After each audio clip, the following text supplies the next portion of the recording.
Okay, so we're looking at now the E-shaped anything.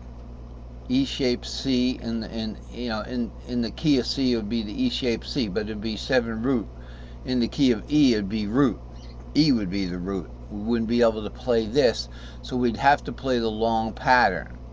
So this would be the fret nut. You can see it right there. You see that bar, that thin bar right there? That's the fret nut.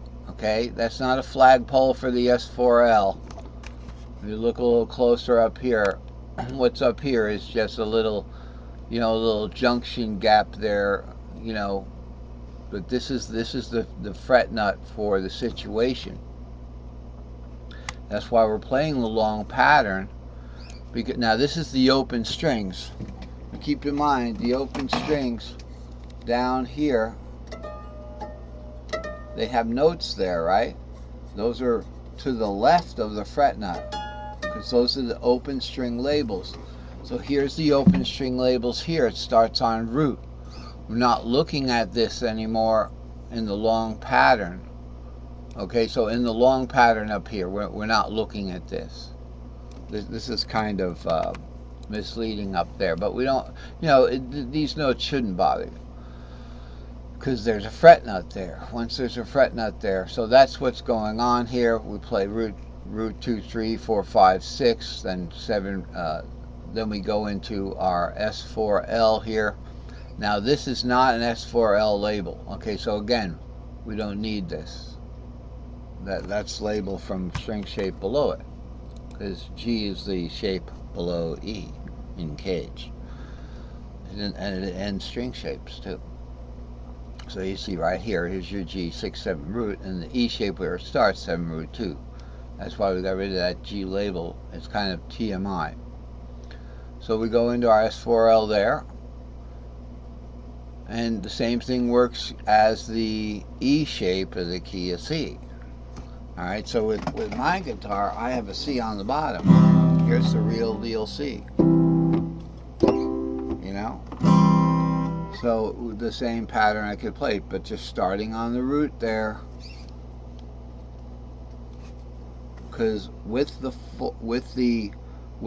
long patterns, we're going to be using just the S3XL and the S4L. Where are they? The S3XL and the S4L are right here. Here's the S4E. We'll call it the S4E or the S4L. It doesn't matter. L is for long, okay, as opposed to short. Here's a short interval, like 5, 6, root 2, 4, 5. That's a short interval right there. So these are the only two patterns we'll be using. So since we're only using those two patterns up here, we're going to look at them as partials. We're not going to give this a new name here like Charlie or Andy or Jimmy. We're going to just call it the S3XL top 2 strings out of 3, or the S3XLR or something, So I can start that. Here's an E-shaped C. So it still works. Here's it in E. Here's it in E.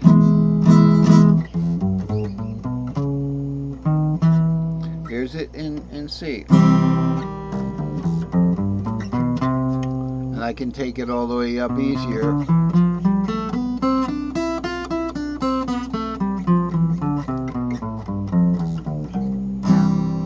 Alright, so what's going on here? We're going to do an E-shaped C. Let's just keep it at where it is here, because we've got to get through this stuff. E-shaped C, but now we're not going to go to that F, because the C, when you're on E shape here, let's look at the E shape again for a second.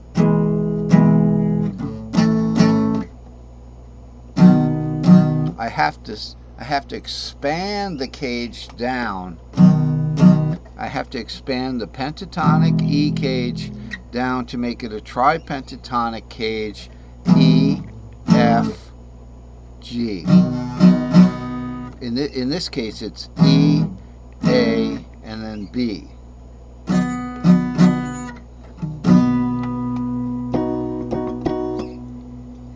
Okay? So we have to expand it down. We can't do that by the fret nut. So what are we going to do? Simply we're going to use the next cage up. So what's the next cage up from E? E shape. D shape. So here's a D shape C. Now, what's 1, 4, 5 from the D shape? It goes D, G, A shape. So here's D, D shaped C, G shaped F,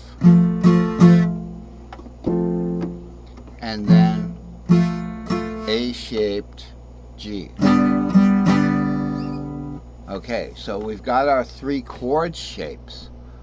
Of course, you can play the A from here long pattern.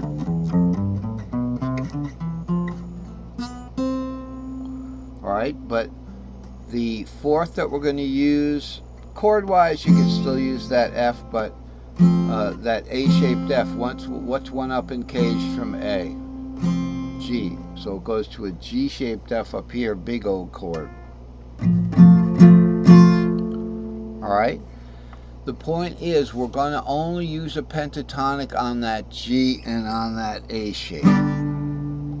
Otherwise, it would be the key of F and the key of G if we use the diatonics there. Watch.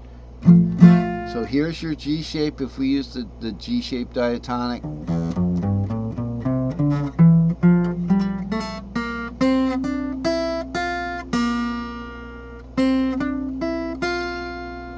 Okay, so one more time. Oh, that would be the key of F. So right here is your B flat. That would be the key of F. So we don't want to use the diatonic on these guys. There's only a pentatonic. So we've got the C shape. We can do whatever we want with that, right? So E goes to the D shape. Obviously, we're going to be able to play the diatonic everywhere on this, right? That D-shaped diatonic now, let's look at that. Here's the D-shaped diatonic. We get an S3D, an S2C, and an S1D. Alright, D. Now don't worry about the G and the A part. If we do the pentatonics of those, we get that diatonic anyway. So the G-shaped pentatonic and the A-shaped pentatonic and that D-shaped pentatonic, put them all together and you get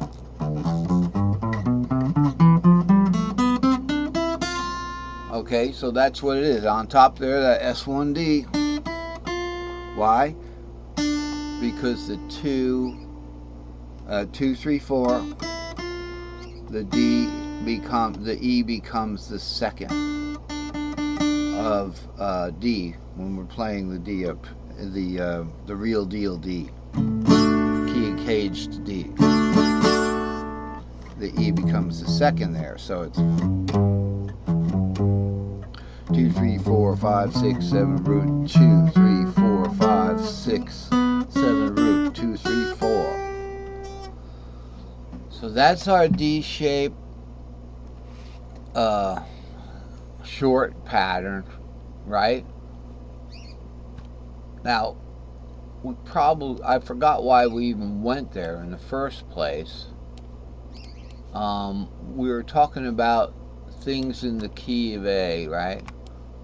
In the A shape. So we could do the A shape diatonic anywhere we want. I think I changed shapes over here. So just remember, the long pattern that you're doing, whatever you're starting at, the long pattern, you're going to be able to do the diatonic. The long pattern is the diatonic, although you can do it pentatonically. And then you can, the 4th and the 5th shapes there, you have to do them pentatonically. Or follow the diatonic pattern, and it's just not going to be the same thing.